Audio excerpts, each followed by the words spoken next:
Երկրի վրա քայլող քաջարիուցները և երկնքում սավառնող հերոսարծիվները։ Հեղինակ Մատինա Մարինե Մանուկյան։ Ժորա Արթուրի Եսայան, ապրիլյան պատերազմի անմահ հերոս, ծնվել է 1996 թվականի օգոստոսի 9-ին Արագածոտնի մարզի Նոր Ամանոս գյուղում, երբ եղել է 1 տարեկան 2 ամսական, տեղափոխվել են Արարատի մարզի Դարբնիկ գյուղ, որտեղ էլ անցել է նրա մանկությունն ու պատանեկությունը, որտեղ էլ ապրում էր մինչև վերջ և որտեղ հիմա էլ ապրում են նրա ծնողներն իրենց մյուս 2 որդիների Ժորայի եղբայրների հետ։ Ժորան եղել է ժիր, ճարպիկ, ազնիվ ու անկեղծ երեխա, բնավորությամբ տաքարյուն էր, բայց և չէր սիրում ցույց տալ իր ուժը, սիրում էր հասկացնել միայն։ Նա այն օգտագործում էր միայն հարկ եղած դեպքում, եղբայրներին կամ ընկերներին պաշտպանելու համար։ Նույն կերպ էր նաև հետո, ծառայության ընթացքում։ 2003-ից 2011 թվականներին հաճախել է գյուղի միջնակարգ դպրոցը, 3 եղբայրներից ավագն էր ու նաև նրա մանկահասակ ուսերին էր ընտանիքի հոգսը կիսելը։ Սիրում էր աշխատել, սիրում էր ունենալ սեփական եկամուտը և միաժամանակ սիրում էր ընկերների հետ ծախսել այդ գումարը, ինչպես նաև օգնել սեփական ընտանիքին, շատ էր կապված եղբայրների հետ, թեպետ մի քիչ խիստ, բայց և շատ հոգատար էր նրանց հանդեպ։ Դպրոցի լավագույն աշակերտներից մեկն էր, չնայած ուսման մեջ այդքան էլ աչքի ընկնող չէր։ Դպրոցի հետ մեկտեղ 4-ից 5 տարի հաճախել է սպորտի, կարատեի, քիքբոքսինգի և թեքվանդոյի խմբակների, մասնակցել հանրապետական մի շարք մրցումների և վերադարձել պատվոգրերով ու հուշամեդալներով։ 2008 թվականի մայիսի 18-ին Մասիս քաղաքի մանկապատանեկան մարզադպրոցի քիքբոքսինգի առաջնությանը նվիրված մայիսի 9-ի հաղթանակին 40-ից 45 կիլոգրամ քաշային կարգում զբաղեցրել է 3-րդ տեղը։ Նույն թվականի հունիսի 16-ին կոնտակտ կարատե, դո և քիքբոքսինգի ազգային ֆեդերացիայի գավաթի առաջնությանը նվիրված Հրանտ Մելքոնյանի հիշատակին 10-ից 11 տարեկանների տարիքային խմբում 35 կիլոգրամ քաշային կարգում զբաղեցրել է 3-րդ տեղը։ Նույն թվականի հուլիսի 20-ին կրկին կոնտակտ կարատե, դո և քիքբոքսինգի ազգային ֆեդերացիայի Արմավիրի մարզի բաց առաջնությունում 10-ից 11 տարեկանների տարիքային խմբում 45 կիլոգրամ քաշային կարգում զբաղեցրել է առաջին տեղը։ Նույն թվականին Արարատի մարզում նորից ազգային ֆեդերացիայի կոնտակտ կարատե, դո և քիքբոքսինգ մարզաձևի մանկապատանեկան առաջնությունում զբաղեցրել է 2-րդ տեղը։ Նույն թվականի նոյեմբերի 23-ին էլի կոնտակտ կարատե, դո և քիքբոքսինգի ազգային ֆեդերացիայի Արարատի մարզի բաց առաջնությունում նվիրված Հովտաշատ համայնքի զոհված ազատամարտիկների հիշատակին 13 տարեկան տարիքային խմբում 38 կիլոգրամ քաշային կարգում զբաղեցրել է 2-րդ տեղը։ 2009 թվականի ապրիլի 11-ին կոնտակտ կարատե, դո և քիքբոքսինգի ազգային ֆեդերացիայի Հայաստանի բաց առաջնությունում 12-ից 13 տարեկան տարիքային խմբում 50 կիլոգրամ քաշային կարգում զբաղեցրել է 3-րդ տեղը։ Սիրում էր միշտ ընկերություն անել իրենից տարիքով մեծ տղաների հետ, քանզի նրանցից քաղում էր լավը, պիտանին և անհրաժեշտը։ Ամեն ինչով իր տարիքից կրկնակի հասուն էր, քաջ, անվախ ու մեծ շրջապատով տղա էր, երբ դեռ նոր 18 տարեկան էր, բայց արդեն կայացած տղամարդ էր։ Նրա ընկերները 28-30 տարեկան էին։ Նրանց հետ էր շփվում ու նրանք հաշվի էին առնում Ժորայի կարծիքը։ Նրանից խորհուրդներ հարցնում։ Ժորան միշտ կարծես շտապում էր, նույնիսկ հասուն ընկերներ ունենալու հարցում։ Այո, իրոք շտապում էր։ Գուցե սիրտը վկայում էր, գուցե ուզում էր հասցնել ճաշակել կյանքում ամեն ինչ։ Գուցե։ Ասում են, երբեմն մարդուն ավելի արագ հասունացնում են կյանքի դժվարություններն ու չարչարանքները։ Գուցե ճիշտ են ասում։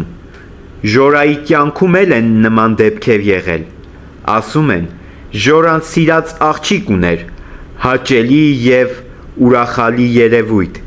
բայց որքան նպատակներ կիսատ թողեց մեր քաջը։ Ծառայության ընթացքում նրա հետ խոսելիս մի անգամ գրել էր, որ իր կյանքը կարճ է լինելու ու հայրենիքի համար է զոհվելու։ Ինչ համար էլ սա, կանխազգացում, գիտակցում, թե կատակ։ Ոչ, չեմ կարծում, որ լինելով հասուն երիտասարդ, նա նման կատակ կաներ, այն էլ սիրած աղջկա հետ, ուրեմն կանխազգացում համարել, գուցե և այդպես։ Մեր հերոսի նպատակները շատ էին։ Նպատակ ուներ ծառայությունից հետո քեռու հետ մեկնել Ռուսաստան և զբաղվել շինարարությամբ։ Զանգում էր նրան ու ասում. հանկարծ մարդ չվերցնես, ես կգամ, միասին կանենք գործը։ Կգամ, միասին կանենք։ Բա ինչու։ Ինչու նպատակներդ կիսատ թողեցիր, սիրելի Ժորա։ Մեր հերոսը մեծերին սիրող ու հարգող էր, հատկապես կապված էր տատիկի հետ։ Տատի մայից հետո գրեթե ամեն առավոտ այցելում էր նրա գերեզմանին, որոշ ժամանակ նստում այնտեղ, ինքն իր մտքերի հետ, որոնց մասին ոչ ոք երբեք չէր իմանում։ Երբ տան անդամներին մի բան էր պատահում, նա տեղը չէր գտնում, շատ խղճով էր։ Պատմում են, թե մի անգամ իրենց բակում նստած լաց է եղել ու ասել. թեպետ պապիկի հետ շատ շփում չունի, բայց շատ է տխրում, որ պիտի վիրահատեն, ոտքը հեռացնեն, ապա ավելի մեծ տարիքում ձմռան մի օր տուն է եկել առանց վերարկուի, իսկ մոր հարցին, թե ինչու է առանց վերարկուի, նա պատասխանել է. ընկերս բանակից եկել է և վերարկու չունի, տվել է մի քանի օր հագնի, մինչև տեսնի ինչ կանի, ոնց կգնի իր համար վերարկու։ Բա դու սիրելի Ժորա, թե այդ մարդկային քայլից ջերմացել էր հոգիդ և ցուրտ չէիր զգում։ Այո,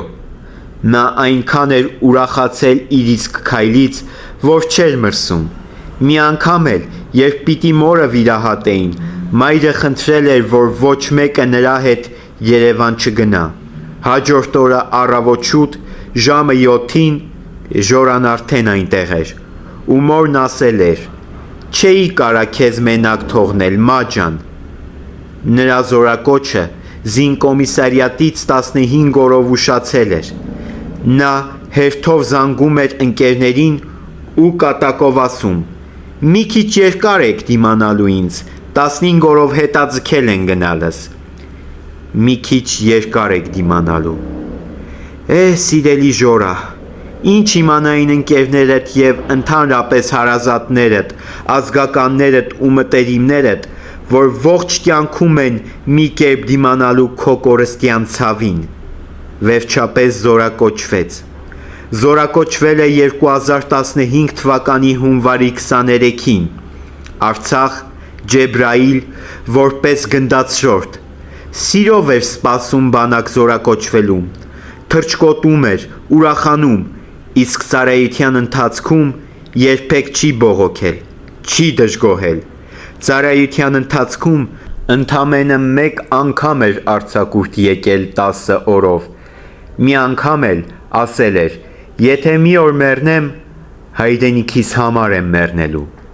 Մարդկային հոգու ենթագիտակցությունն ու 6-րդ զգայարանը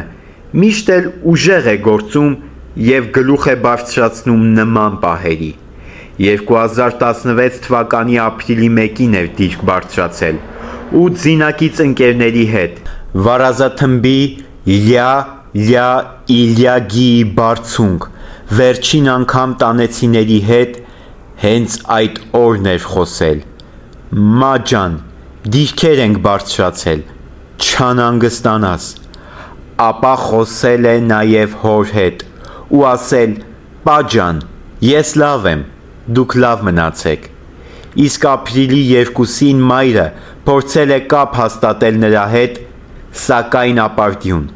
Փորձել է նաև ամսի 3-ին։ Այդ օրը պատասխանել են որդու հեռախոսին, սակայն չեն խոսել։ Ամսի 4-ին է զանգել, այս անգամ պատասխանել է հակառակորդը և ռուսերենով հարցրել, թե որ մեկն է իր որդին։ Մայրը, վախենալով, որ որդուն վնասեն, ոչինչ չասելով անջատել է։ Ավելի ուշ զինկոմիսարիատից հայտնել են, որ Ժորան գերիների մեջ է, բայց ողջ է։ Սակայն ծնողների համար արդեն պարզ էր, որ իրենց որդին զոհված է։ Զոհվել է ապրիլի 2-ին վարազաթմբի Լյա Իլյագիի բարձունքը պաշտպանելիս։ Նրա հետ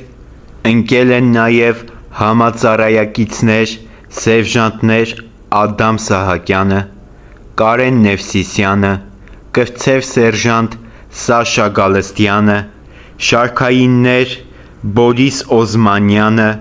Բագրատ Ալեքսանյանը, Տիգրան Բերակչյանը և Անդրանիկ Գրիգորյանը։ Վերջիններիս հետ զոհվել են նաև նրանց օգնության հասած փոխգնդապետներ Ալեքսան Առաքելյանը, Ռոման Պողոսյանը, Օնիկ Գրիգորյանը, մայոր Սուրեն Մելքումյանը և ավագ լեյտենանտ Մաքսիմ Գրիգորյանը։ Փառք ու խոնարհում այս բոլոր քաջերի հիշատակին մեր հերոսը աննկուն Ժորա Եսայանը հետմահու պարգևատրվել է Հայաստանի Հանրապետության Արիություն և Արցախի մարտական ծառայություն մեդալներով։ Չնայած թշնամու մեծաքանակ զորքին, նա չի նահանջել, այլ մինչև վերջ մարտնչել է։ Ժորայի հարազատները հույսերը չեն կտրել, առավել քան վստահ են եղել, որ իրենց համարձակ Ժորան մի հնար կգտնի ու հետ կգա, սակայն ապրիլի 11-ին ծնողներին հանձնել են նրա դին։ Այն գյուղում, որտեղ մեր հերոսն անցկացրել է իր մանկությունն ու պատանեկությունը, Դարբնիկում, գյուղի բնակիչների ջանքերով խաչքար է կանգնեցվել, ապա գյուղի դպրոցի դասարաններից մեկը նրա անվամբ անվանակոչվել։ Փառք հիշատակիդ հերոս ջան, խոնարհումս քո հզոր ոգուն։